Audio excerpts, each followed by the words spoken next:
උළුහාල් කියන්නේ බර අඩු කර ගැනීම සඳහා භාවිතා කළ හැකි ඉතා හොඳ ස්වාභාවික අමුද්‍රව්‍යයකි. එහි අඩංගු තන්තු මගින් ආහාර රුචිය පාලනය කර වැඩි වේලාවක් කුස පිරී ඇති ස්වභාවයක් ඇති කරයි.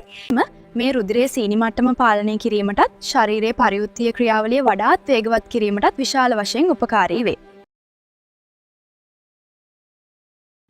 රාත්‍රියේ නිින්දට යාමට පෙර උළුහාල් තේ හැඳි එකක් වතුර වීදුරුවකට දමා වසා තබන්න.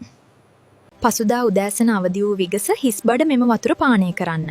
ඉතිරි වී ඇති පොඟවාගත් උළුහාල් ඇට ටිකත් හොඳින් හැපෙනසේ සපා කන්න. උළුහාල් දින කිහිපයක් තෙතරෙද්දක ඔතා පැලවීමට හරින්න.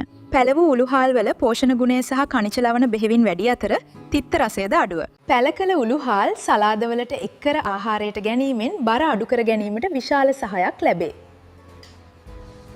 උළුහාල් ස්වල්පයක් කබලේ බැද කුඩු කරගන්න. මෙම කුඩු තේ හැන්දකට මී පැණි තේ හැන්දක් මිශ්‍ර කර දිනකට වරක් ආහාරයට ගන්න. මී පැණි මගින්ද මේදය දහනය කිරීම වේගවත් කරයි. උළුහාල් වලින් පමණක් බර අඩු කර ගැනීම කිසිසේත් ප්‍රමාණවත් නොවේ.